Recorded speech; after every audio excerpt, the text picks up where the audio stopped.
ಎಲ್ರಿಗೂ ನಮಸ್ಕಾರ. ನಾನು ನಿಮ್ಮ ಕಲಾ. ಇವತ್ತಿನ ವಿಡಿಯೋದಲ್ಲಿ ರೈನ್ಬೋ ಪೂರಿ ಮಾಡ್ತಾಯಿದ್ದೀನಿ. ಮಕ್ಕಳು ತರಕಾರಿ ಮತ್ತು ಸೊಪ್ಪನ್ನು ತಿನ್ನೋದಿಲ್ಲ ಅಂತ ಅಂದ್ಬಿಟ್ಟು ಬೇಜಾರು ಮಾಡ್ಕೊತಾ ಇದ್ದೀರಾ? ಇನ್ನು ಮುಂದೆ ಆ ಬೇಜಾರಂತೂ ಇರೋದೇ ಇಲ್ಲ. ನೋಡಿ, ಇವತ್ತು ಬೀಟ್ರೂಟು ಮತ್ತು ಪಾಲಕ್ನ ಉಪಯೋಗಿಸ್ಕೊಂಡು ತುಂಬ ಆರೋಗ್ಯಕರವಾದ ಪೂರಿನ ಸರಳವಾಗಿ ಸಿಂಪಲ್ಲಾಗಿ ಯಾವ ರೀತಿ ಮನೇಲಿ ಮಾಡ್ಕೊಬೋದು ಅಂತ ಅಂದ್ಬಿಟ್ಟು ನಾನು ಈ ವಿಡಿಯೋದಲ್ಲಿ ನಿಮ್ಮ ಜೊತೆ ಹಂಚ್ಕೊತಾ ಇದ್ದೀನಿ. ಬನ್ನಿ, ತಡೆ ಯಾಕೆ ಮಾಡೋದು, ನೋಡ್ಕೊಂಬರೋಣ ಹೇಗೆ ಮಾಡೋದು ಅಂತಂದ್ಬಿಟ್ಟು. ಮೊದಲು ನಾನು ಗೋಧಿ ಹಿಟ್ಟನ್ನು ತೊಗೊಂಡಿದ್ದೀನಿ. ಗೋಧಿ ಹಿಟ್ಟು ನಮಗೆ ಎಷ್ಟು ಬೇಕೋ ಚಪಾತಿ ಅಷ್ಟನ್ನು ಒಂದೇ ಸಲ ಗೋಧಿ ಹಿಟ್ಟನ್ನು ತೊಗೊಂಡಿದ್ದೀನಿ. ಈಗ ರುಚಿಗೆ ತಕ್ಕಷ್ಟು ಉಪ್ಪನ್ನು ಒಂದೇ ಸಲ ಹಾಕ್ಕೊತಾ ಇದ್ದೀನಿ. ನೋಡಿ ಫ್ರೆಂಡ್ಸ್, ಇವಾಗ ಹಾಕ್ಕೊಂಡಾದ್ಮೇಲೆ ಎಲ್ಲ ನೀಟಾಗಿ ಉಪ್ಪು ಎಲ್ಲ ಹೊಂದ್ಕೊಂಡಾಗಿ ಎಲ್ಲ ಇಟ್ಕೊಂಡು ಮಿಕ್ಸ್ ಮಾಡ್ಕೊಂಡು ಬೇಕಾಗುತ್ತೆ. ಅದಾದಮೇಲೆ ನೋಡಿ, ಈಗ ನಾನು 3 ಭಾಗ ಮಾಡ್ಕೊತಾ ಇದ್ದೀನಿ. ಇದೇ ಹಿಟ್ಟನ್ನು ತೊಗೊಂಡಿರೋ ಹಿಟ್ಟನ್ನು ಅಂದರೆ ಮನೆಗೆ ಎಷ್ಟು ಚಪಾತಿ ಬೇಕೋ ಅಷ್ಟು ಹಿಟ್ಟು ಒಂದೇ ಸಲ ತೊಗೊಂಡಿದ್ದೀನಿ. ತೊಗೊಂಡಾದ್ಮೇಲೆ ಉಪ್ಪನ್ನು ಸಹ ಒಂದೇ ಸಲ ಹಾಕ್ಕೊಂಡಿದ್ದೀನಿ. ಅದಾದಮೇಲೆ 3 ಭಾಗ ಮಾಡಿಕೊಂಡು ಇವಾಗ ಒಂದು ಸಣ್ಣ ಕಟ್ಟು ಪಾಲಕ್ನ ನೋಡಿ ಒಂದು 5 ನಿಮಿಷ ಬೇಯಿಸ್ಬಿಟ್ಟು ಇವಾಗ ರುಬ್ಕೊತಾ ಇದ್ದೀನಿ. ರುಬ್ಬಿದ್ದೀನಿ ನೋಡಿ, ನೈಸಾಗಿ ರುಬ್ಕೊಬೇಕಾಗುತ್ತೆ. ರುಬ್ಬಿರೋದನ್ನ ಒಂದು ಭಾಗಕ್ಕೆ ಸೇರಿಸ್ಕೊತಾ ಇದ್ದೀನಿ. ಅದೇ ರೀತಿ ಒಂದು 1/4 kg ನಾನು ಬೀಟ್ರೋಟ್ನ ತೊಗೊಂಡಿದ್ದೀನಿ. ಆ ಬೀಟ್ರೋಟ್ನ ಸಣ್ಣ ಸಣ್ಣದಾಗಿ ಕಟ್ ಮಾಡಿಬಿಟ್ಟು ಆದಷ್ಟು ಎಷ್ಟು ನುಣ್ಣಗಾಗುತ್ತೋ ಅಷ್ಟು ನುಣ್ಣಗೆ ನಾವು ಬೀಟ್ರೋಟನ್ನು ರುಬ್ಕೊಬೇಕಾಗುತ್ತೆ. ಪಾಲಕ್ಕಿಂತ ಒಂದು ಸ್ವಲ್ಪ ಬೀಟ್ರೋಟು ಜಾಸ್ತಿ ರುಬ್ಬಬೇಕಾಗುತ್ತೆ, ಅದು ಬೇಗ ನುಣ್ಣಗಾಗೋದಿಲ್ಲ. ಅದಾದಮೇಲೆ ಇನ್ನೊಂದು ಭಾಗಕ್ಕೆ ನಾನು ಅರಿಶಿನ ಹಾಕ್ಕೊತಾ ಇದ್ದೀನಿ. ಇವಾಗ ಒಂದೊಂದೇ ನೀಟಾಗಿ ಎಲ್ಲನ ಕಲಿಸ್ಕೊಳ್ಳೋಣ. ಎಲ್ಲ ಮಿಕ್ಸ್ ಮಾಡ್ಕೊಬಾರ್ದು, ಒಂದೊಂದೇ ಕಲಿಸ್ಕೊಬೇಕಾಗುತ್ತೆ. ನಾನು ಮೊದಲು ಪಾಲಕನ್ನು ಉಪಯೋಗಿಸ್ಕೊಂಡು ಚಪಾತಿ ಹಿಟ್ಟನ್ನು ನೋಡಿ ನೀಟಾಗಿ ಈ ಥರ ಕಲಿಸ್ಕೊತಾ ಇದ್ದೀನಿ. ಒಂದು 5 ನಿಮಿಷ ಬೇಯಿಸ್ಕೊಂಡ್ರೆ ಸಾಕಾಗುತ್ತೆ. ತುಂಬ ಹೊತ್ತು ಬೇಯಿಸೋ ಅವಶ್ಯಕತೆ ಇರೋದಿಲ್ಲ ಪಾಲಕನ. ಹಾಗಾಗಿ 5 ನಿಮಿಷ ಬೇಯಿಸಿರೋದನ್ನ ಈಗ ನೀರು ಹಾಕ್ತಲೇ ಅದೇ ನೀರು ಸಾಕಾಗುತ್ತೆ. ಪಾಲಕ್ ಹಾಕಿರ್ತೀವಲ್ಲ, ಅದೇ ನೀರು ಸಾಕಾಗುತ್ತೆ. ನಾವು ಚಪಾತಿನ ಯಾವ ರೀತಿ ಎಷ್ಟು ಹದವಾಗಿ ಕಲಿಸ್ತೀವೋ ಅಷ್ಟೇ ಹದವಾಗಿ ನಾವು ಕಲಿಸ್ಕೊಬೇಕಾಗುತ್ತೆ. ಅದಾದಮೇಲೆ ನಾನು ಪಾಲಕ್ ಕಲಿಸ್ಕೊಂಡಾದ್ಮೇಲೆ ಈಗ ಬೀಟ್ರೋಟನ್ನು ಕಲಿಸ್ಕೊತಾ ಇದ್ದೀನಿ. ಬೀಟ್ರೋಟಿಂದ ಮಾಡಿದ ಚಪಾತಿನ ತೋರಿಸೋದಕ್ಕೆ ನಾನು ಇವಾಗ ಕಲಿಸ್ಕೊತಾ ಇದ್ದೀನಿ. ಅದಕ್ಕೂ ಅಷ್ಟೇ ನೀರು ಹಾಕ್ಕೊಬೇಡಿ, ಎಕ್ಸ್ಟ್ರಾ ನೀರೆಲ್ಲ ಹಾಕ್ಕೊಳಕ್ಕೆ ಹೋಗಬೇಡಿ. ನಾವು ಬೀಟ್ರೋಟ್ನ ರುಬ್ಬಿಟ್ಟು ಹಾಕಿರ್ತೀವಲ್ಲ, ಅದೇ ಸಾಕಾಗುತ್ತೆ. ತುಂಬ ಜಾಸ್ತಿ ನೀರು ಹಾಕ್ಕೊಂಡೆಲ್ಲ ಮಾಡೋಕ್ಕೆ ಹೋಗಬೇಡಿ, ಇಲ್ಲಾಂದರೆ ಜಾಸ್ತಿ ನಾವು ಚಪಾತಿನ ಒಸಿಬೇಕಾಗುತ್ತೆ, ಅಷ್ಟು ಆಗೋಗುತ್ತೆ. ಇವಾಗ ಅದೆಲ್ಲನ ನಾವು ಚಪಾತಿ ಹಿಟ್ಟನ್ನು ಯಾವ ರೀತಿ ನಾವು ಕಲಿಸ್ತೀವೋ ಅಷ್ಟೇ ಹದವಾಗಿ ನಾವು ಪೂರಿ ಮಾಡೋದಕ್ಕೂ ಕಲಿಸ್ಕೊಬೇಕಾಗುತ್ತೆ. ನೋಡಿ, ಚೆನ್ನಾಗಿ ಒರೆಸ್ಕೊಬೇಕು.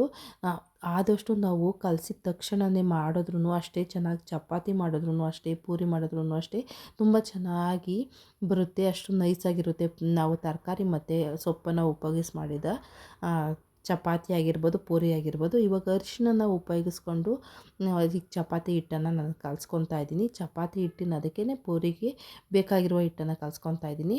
ನಿಮಗೆ ಇವಾಗ ಅರಿಶಿಣದ ಕೊಂಬು ಇವಾಗ ಈ ಸಮಯದಲ್ಲಿ ಸೀಸನಲ್ಲೇ ಸಿಗ್ತಾ ಇರುತ್ತೆ. ಅರಿಶಿಣದ ಕೊಂಬು, ಹಸಿ ಅರಿಶಿಣದ ಕೊಂಬಿರುತ್ತೆ, ಅದರೊಳಗೂ ಮಾಡ್ಕೊಬೋದು. ಅದನ್ನು ತುರಿದ್ಬಿಟ್ಟು ಮಾಡ್ಕೊಬೋದು, ತುಂಬ ಚೆನ್ನಾಗಿರುತ್ತೆ. ಅದನ್ನು ಒಂದು ಸಲ ಮಾಡಿಬಿಟ್ಟು ತೋರಿಸ್ತೀನಿ. ಈಗ ನಾನು ಅರಿಶಿಣದ ಪೌಡ್ರನ್ನ ಹಾಕ್ಬಿಟ್ಟು ಇವಾಗ ಚಪಾತಿ ಹಿಟ್ಟನ್ನು ಕಲಿಸ್ಕೊತಾ ಇದ್ದೀನಿ. ಈಗ 3 ಹಿಟ್ಟನ್ನು ಅದೇ ರೀತಿ ಕಲಿಸ್ಕೊಂಡಿದ್ದಾಯ್ತು ನೋಡಿ. ಪಾಲಕ್ ಆಗಿರ್ಬೋದು, ಬೀಟ್ರೋಟ್ ಆಗಿರ್ಬೋದು, ಈಗ ಅರಿಶಿನ ಮಾಡಿದ ಚಪಾತಿ ಹಿಟ್ಟನ್ನು ನೀಟಾಗಿ ಕಲಿಸ್ಕೊಂಡಿದ್ದೀನಿ. ಆದಷ್ಟು ಎಲ್ಲ ಬೇರೆ ಬೇರೆ ಕಲಿಸ್ಕೊಬೇಕಾಗುತ್ತೆ ಮತ್ತು ಬೇರೆ ಬೇರೆ ಇಡಬೇಕಾಗುತ್ತೆ. ಪಾಲಕ್ಕು ಮತ್ತು ಅರಿಶಿಣದಿಂದ ಮಾಡಿದ ಹಿಟ್ಟು ಅಷ್ಟು ಕಲರೆಲ್ಲ ಬಿಟ್ಕೊಳ್ಳೋದಿಲ್ಲ. ಈ ಬೀಟ್ರೋಟಿಂದ ಮಾಡಿರ್ತೀವಲ್ಲ, ಅದು ಬೇಗ ಕಲರ್ ಪಕ್ಕೋದಕ್ಕೆಲ್ಲ ಆಗುತ್ತೆ. ನೋಡಿಕೊಂಡು ಒಂದು ಸ್ವಲ್ಪ ಬೇರೆ ಬೇರೆಯೇ ಇಟ್ಕೊಬೇಕಾಗುತ್ತೆ. ಈಗ ಚಪಾತಿನ ನಾವು ಎಷ್ಟು ಒಸಿತೀವೋ, ಒಂದು ಚಪಾತಿನ ಹೇಗೆ ತಗೊಂಡು ಒಸಿತೀವೋ ಅಷ್ಟು ಹಿಟ್ಟನ್ನು ತಗೊಂಡು ಒಂದೊಂದೇ ಚಪಾತಿ ಹಿಟ್ಟಿನ ಅಗಲವಾಗಿ ನಾವು ಅಷ್ಟು ಅಗಲಕ್ಕೆ ಒಸ್ಕೊಬೇಕಾಗುತ್ತೆ. ನಾವು ಯಾವ ರೀತಿ ಚಪಾತಿ ಹಿಟ್ಟನ್ನು ಒಸಿದ್ವೋ ಅದೇ ರೀತಿ ಹಿಟ್ಟನ್ನು ಹಾಕ್ಬಿಟ್ಟು ಮೇಲ್ಭಾಗದಲ್ಲಿ ಮತ್ತು ಕೆಳಭಾಗದಲ್ಲಿ ಹಿಟ್ಟು ಹಾಕ್ಬಿಟ್ಟು ನಾನು ಚಪಾತಿನ ಒಸ್ಕೊತಾ ಇದ್ದೀನಿ. ನೋಡಿ, ಇದೇ ರೀತಿ ಎಲ್ಲ ನೀಟಾಗಿ ಒಸ್ಕೊಬೇಕಾಗುತ್ತೆ. ತುಂಬ ಆರೋಗ್ಯಕರವಾದ ಚಪಾತಿ ಅಂತಲೇ ಹೇಳ್ಬೋದು. ಮಕ್ಕಳು ಕಲರ್ಫುಲ್ಲಾಗಿರುತ್ತಲ್ಲ, ತುಂಬ ಇಷ್ಟಪಟ್ಟು ತಿಂತಾರೆ. ಮಕ್ಕಳು ಲಂಚ್ ಬಾಕ್ಸ್ಗೆ ಹಾಕಿದ್ರೂ ಅಷ್ಟೇ, ಫ್ರೆಂಡ್ಸ್ ಎಲ್ಲ ಖಾಲಿ ಮಾಡ್ಕೊಂಬರ್ತಾರೆ, ಅಷ್ಟು ಚೆನ್ನಾಗಿರುತ್ತೆ. ಇದೇ ರೀತಿ ಚಪಾತಿನ ನಾನು ಯಾವ ರೀತಿ ಮಾಡ್ಬೋದು ಅಂತ ಅಂದ್ಬಿಟ್ಟು ನಾನು ಆಲ್ರೆಡಿ ಅಪ್ಲೋಡ್ ಮಾಡಿದ್ದೀನಿ, ಚೆಕ್ ಮಾಡ್ಕೊಳ್ಳಿ. ಇವತ್ತು ಪೂರಿನ ಸಿಂಪಲ್ಲಾಗಿ ಯಾವ ರೀತಿ ಮಾಡ್ಬೋದು ಆರೋಗ್ಯಕರವಾಗಿ ಅಂತಂದ್ಬಿಟ್ಟು ತೋರಿಸ್ತಾ ಇದ್ದೀನಿ. ಒಂದೊಂದೇ ಅಷ್ಟೇ, ನಾವು ಇಷ್ಟು ಹದವಾಗಿ ಎಷ್ಟು ಅಗಲವಾಗಿ ನಾವು ಚಪಾತಿನ ನಾವು ಹರ್ಕೊತೀವೋ ಅಷ್ಟೇ ಅಗಲವಾಗಿ ಹರ್ಕೊಂಡ್ರೆ ಸಾಕಾಗುತ್ತೆ. ಒಂದೊಂದೇ ಹರ್ಕೊಂಡು ನಾವು ಆಮೇಲೆ ಹೇಗೆ ಮಾಡೋದು ಪೂರಿನ ಅಂತಂದ್ಬಿಟ್ಟು ತೋರಿಸ್ತೀನಿ. ತುಂಬ ಸಿಂಪಲ್ಲಾಗಿರುತ್ತೆ, ನೋಡೋದಕ್ಕೂ ಅಷ್ಟೇ ಕಲರ್ಫುಲ್ಲಾಗಿರುತ್ತೆ. ಇದನ್ನು ಯಾವಾಗಲೂ ನಾವು ಮಾಡ್ಕೊಡ್ತಾಯಿದ್ರೆ ಮಕ್ಕಳು ತರಕಾರಿ ಮತ್ತು ಸೊಪ್ಪುಗಳನ್ನೆಲ್ಲ ತಿನ್ನೋದಕ್ಕೆ ಈಗಿನ ಕಾಲದ ಮಕ್ಕಳಂತೂ ತುಂಬ ಇಷ್ಟನೇ ಪಡೋದಿಲ್ಲ. ಅವ್ರಿಗೆ ಒಂದಲ್ಲ ಒಂದು ವಿಧದಲ್ಲಿ ನಾವು ತಿನ್ನಿಸ್ಲೇಬೇಕಲ್ವ, ಹಾಗಾಗಿ ನಾನು ಈ ರೀತಿ ಮಾಡಿ ತೋರಿಸ್ತಾ ಇರೋದು. ನೋಡಿ, ಒಂದೊಂದೇ ಚಪಾತಿ ನಾವು ಹೊಸ್ಕೊಂಡಿದ್ದೀವಲ್ಲ, ಬೀಟ್ರೋಟು ಮತ್ತು ಅರಿಶಿಣದಿಂದ ಮಾಡಿದ್ದು ಮತ್ತು ಪಾಲಕಿಂದ ಮಾಡಿದ್ದು ಹೊರ್ಸ್ಕೊಂಡಿದ್ದೀವಲ್ಲ, ಅದ್ರ ಮೇಲೆ ಒಂದೊಂದೇ ಹಾಕ್ಬಿಟ್ಟು ಇವಾಗೆಲ್ಲ ರೌಂಡ್ಗೆ ನಾನು ಸುತ್ಕೊಂಡಿದ್ದೀನಿ. ಈಗ ಚಾಕು ಸಹಾಯದಿಂದ ನೋಡಿ ಈ ರೀತಿ ಕಟ್ ಮಾಡ್ಕೊಬೇಕಾಗುತ್ತೆ. ನೋಡಿ ಎಷ್ಟು ಚೆನ್ನಾಗಿ ಕಾಣಿಸ್ತಾ ಇದೆ. ಈ ರೀತಿ ಕಟ್ ಮಾಡ್ಕೊಬೇಕು. ಚೆನ್ನಾಗಿ ಮೂರೂ ಒಂದ್ರ ಮೇಲೆ ಹಾಕ್ಬಿಟ್ಟು ಒಂದು ಸ್ವಲ್ಪ ಅದುಂಬಿಟ್ಟು ಆಮೇಲೆ ನಾವು ರೌಂಡ್ ಮಾಡಿಕೊಂಡ್ರೆ ತುಂಬ ಚೆನ್ನಾಗಿ ಬರುತ್ತೆ. ಇಲ್ಲಾಂತಂದರೆ ಒಂದು ಸ್ವಲ್ಪ ಬಿಟ್ಕೊಂಡಂಗೆ ಆಗುತ್ತೆ. ನೋಡಿ ಎಷ್ಟು ಚೆನ್ನಾಗಿ ಕಾಣಿಸ್ತಾ ಇದೆ, ನೋಡೋದಕ್ಕೆ ಎಷ್ಟು ಚೆನ್ನಾಗಿದೆ. ಮಕ್ಕಳಂತೂ ನೋಡಿದ್ರೆ ಮಾಡಿಕೊಟ್ರೆ ಇಷ್ಟನೇ ಪಟ್ಟು ತಿಂತಾರೆ ಫ್ರೆಂಡ್ಸ್. ಯಾವುದೇ ರೀತಿ ಬಾಕ್ಸ್ನ ವಾಪಸ್ ಬರೋದಿಲ್ಲ. ಇವಾಗ ನೋಡಿ, ನಾನು ಲೊಟ್ಟಣಿಗೆ ಸಹಾಯದಿಂದಲೇ ಹರ್ಕೊತಾ ಇದ್ದೀನಿ ಪೂರಿನ. ಬೇಕು ಅಂತಂದರೆ ಈಗ ಪೂರಿ ಎಲ್ಲ ಮಾಡ್ತೀವಲ್ಲ, ಅದರಿಂದಲೂ ಮಾಡ್ಬೋದು. ಅದನ್ನು ಒಂದು ಅಪ್ಲೋಡ್ ಮಾಡ್ತೀನಿ ಯಾವ ರೀತಿ ಮಾಡ್ಬೋದು ಅಂತಂದ್ಬಿಟ್ಟು. ಇವಾಗ ಅವ್ರಿಗೆಲ್ಲ ಪೂರಿ ಒತ್ತೋ ಮಿಷಿನಲ್ಲೇ ಇರುತ್ತಲ್ಲ, ಅದಿಲ್ಲ ಅಂತಂದಿದ್ದ ಸಂದರ್ಭದಲ್ಲಿ ನಾವು ಪೂರಿನೆಲ್ಲನ ಯಾವ ರೀತಿ ಚಪಾತಿ ಥರ ಹರಿತೀವೋ ಅದೇ ರೀತಿ ಹರ್ಕೊಂಡ್ರೆ ಸಾಕಾಗುತ್ತೆ. ನೋಡಿ ಎಷ್ಟು ಚೆನ್ನಾಗಿ ಕಾಣಿಸ್ತಾ ಇದೆ ನೋಡೋದಕ್ಕೆ. ನೋಡಿ ಏನು ಸಖತ್ತಾಗಿದೆ. ಇದೇ ರೀತಿ ನಮಗೆ ಬೇಕಾದಷ್ಟು ಪೂರಿನ ಒಂದೇ ಸಲ ನಾವು ಅರ್ದಿಟ್ಕೊಬೇಕಾಗುತ್ತೆ. ಆಮೇಲೆ ಒಂದೊಂದೇ ಎಣ್ಣೆಲಿ ಕರ್ಕೊಂಡ್ರೆ ಸಾಕಾಗುತ್ತೆ. ನಾವು ಅರ್ದ್ಬಿಟ್ಟು ಚಪಾತಿನ ಯಾವುದೇ ಕಾರಣಕ್ಕೂ ಪೂರಿನ ಅರ್ದ್ಬಿಟ್ಟು ಆಮೇಲೆ ನಾವು ಒಂದೊಂದೇ ಪೂರಿನ ಅರ್ದ್ಬಿಟ್ಟು ಎಣ್ಣೆಗೆ ಹಾಕೋದಕ್ಕಾಗೋದಿಲ್ಲ. ಹಾಗಾಗಿ ಎಷ್ಟು ನಮಗೆ ಪೂರಿ ಬೇಕೋ ಅಷ್ಟು ಒಂದೇ ಸಲ ಹರ್ಕೊಂಡು ಆಮೇಲೆ ಎಣ್ಣೆಗೆ ಹಾಕ್ಕೊಬೇಕಾಗುತ್ತೆ.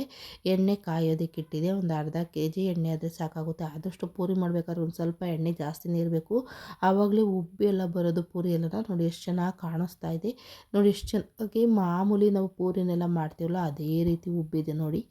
ನೋಡಿದ್ರೆ ಗೊತ್ತಾಗ್ತಾ ಇದೆ ಎಷ್ಟು ಚೆನ್ನಾಗಿದೆ. ಆರೋಗ್ಯಕರವಾದ ಪೂರಿ ಅಂತಲೇ ಹೇಳ್ಬೋದು.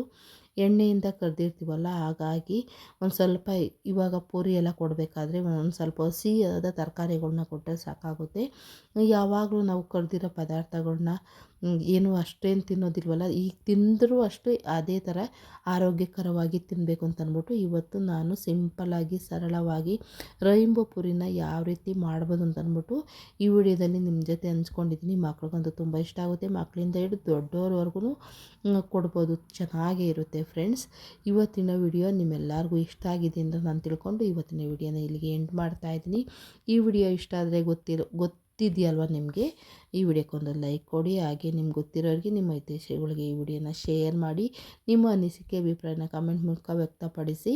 ಯಾರೆಲ್ಲ ನನ್ನ ಚಾನಲ್ಗೆ ಸಬ್ಸ್ಕ್ರೈಬ್ ಆಗಿದ್ದೀರೋ ಅವ್ರಿಗೆ ನಾನು ತುಂಬ ಹೃದಯದ ಧನ್ಯವಾದನ ಅರ್ಪಿಸ್ತಾ ಇದ್ದೀನಿ ಫ್ರೆಂಡ್ಸ್. ಮತ್ತು ಹೀಗೆ ಸಪೋರ್ಟ್ ಮಾಡ್ತಾಯಿರಿ, ಮುಂದೆನೂ ಸಹ ನಾನು ಬೆಳೆಯೋದಕ್ಕೆ ಹೆಲ್ಪ್ ಆಗುತ್ತೆ. ಇಷ್ಟೊತ್ತು ವಿಡಿಯೋ ನೋಡೋದಕ್ಕೆ ಧನ್ಯವಾದಗಳು. ನಿಮ್ಮ ಬಿಡುವಿಲ್ಲದ ಸಮಯದಲ್ಲಿ ಬಿಡುವು ಮಾಡಿಕೊಂಡು ಈ ಚಾನಲ್ನ ಓಪನ್ ಮಾಡಿ ಈ ವಿಡಿಯೋನ ಕೊನೆಯವರೆಗೂ ನೋಡಿದ್ದಕ್ಕೆ ನಾನು ತುಂಬ ಹೃದಯದ ಧನ್ಯವಾದನ ಅರ್ಪಿಸ್ತಾ ಇದ್ದೀನಿ. ಮತ್ತೊಂದು ಹೊಸ ರೆಸಿಪಿಯೊಂದಿಗೆ ಮತ್ತೊಮ್ಮೆ ನೀವು ಭೇಟಿಯಾಗೋಣ. ಅಲ್ಲಿವರೆಗೂ ಧನ್ಯವಾದಗಳು ಫ್ರೆಂಡ್ಸ್. Thank you.